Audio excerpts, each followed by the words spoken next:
नमस्कार दोस्तों, मैं आप लोगों के सामने जो आपका दिल्ली में स्पेशल एजुकेटर जो डेली बेसिस से संविदा बेसिस पे लगे हुए थे, उनकी कोर्ट की जो हियरिंग थी, उस हियरिंग के माध्यम से 21 अप्रैल 2026 को ये स्पष्ट रूप से निर्देश दिया गया है कि आपके जो नंबर ऑफ कैंडिडेट थे, उनकी पात्रता के आधार पर उनके जो वैलिड सीआरआर नंबर हैं और आपके जो वहाँ पे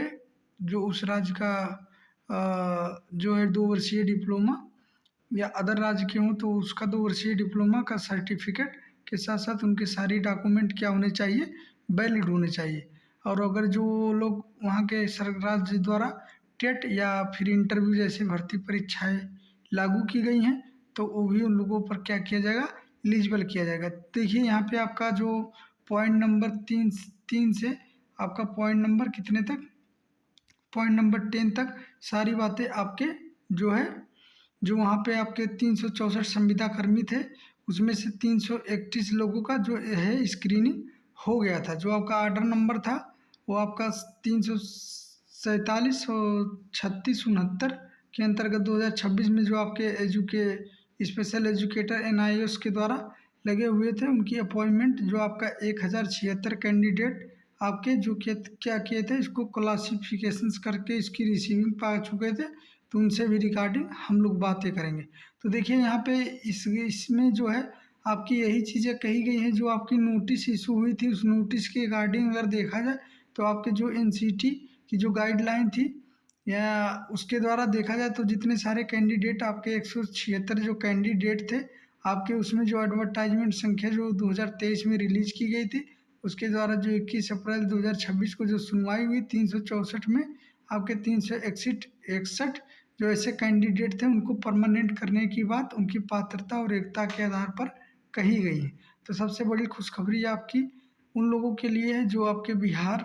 जो आपके दिल्ली में गेस्ट टीचर या डेली बेसिस या संविदा कर्मी या आउटसोर्सिंग के माध्यम से लगे हुए हैं, तो उनके लिए बहुत बड़ी खुशखबरी है कि आपकी जो सुप्रीम कोर्ट माननीय सुप्रीम कोर्ट है उसके द्वारा इनको फाइनलाइज करने का निर्णय दे दिया गया है। देखिए अब यहाँ पे जो चीज़ें कही गई हैं उसका ऑर्डर नंबर जो 23 मार्च 2026 को जो कोर्ट में डिस्कशन हुआ था, रजनीश बनाम रिट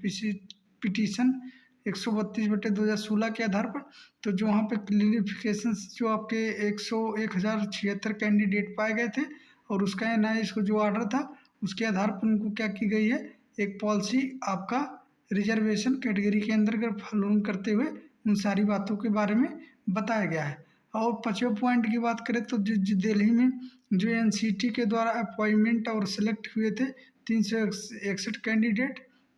और कितने में आपके 364 में जो आपके 2022 में जो एडवर्टाइजमेंट वाली वैकेंसी आई थी उसके आधार पर उनको जो है मेरिट लिस्ट के आधार पर उनकी स्क्रीनिंग को करते हुए 361 लोगों को क्या किया गया है, उनकी अपॉइंटमेंट लेटर्स को उनके कंडीशंस यानी उनकी योग्यताओं के आधार पर प्रोवाइड किया गया है। अब देखिए 1076 जो कैंडिडेट ऐसे थे जो कंसर्ट जो उनकी सुनवाई होनी थी एनसीटी के द्वारा जिनकी भर्ती थोड़ी रुकी हुई थी, तो उनको भी क्या किया गया है, उनको उनके जो मार्क्स थे उसके आधार पर उनको अपॉइंटमेंट करने की बातें कही गई हैं। तो इन सारे लेटरों को हम अपने टेलीग्राम चैनल पर शेयर कर देंगे और आप लोग इसको अच्छे से रीड कर सकते हैं। तो और इसी से रिलेटेड आपकी बिहार की भी सारी चीज़ें जो बिहार स्पेशल एजुकेटर 42/2025 के 2025 का एग्ज़ाम दिए थे, तो उनके लिए भी मई में हो सकती है। फर्स्ट वीक में तो आने की कोई संभावना नहीं है और हो सकता है नेक्स्ट वीक में आने की संभावना दिख रही है। तो मिलते हैं नेक्स्ट वीडियो में, तब तक के लिए धन्यवाद। आप मेरे चैनल पे नए हैं तो लाइक शेयर और सब्सक्राइब करें। नमस्कार दोस्तों।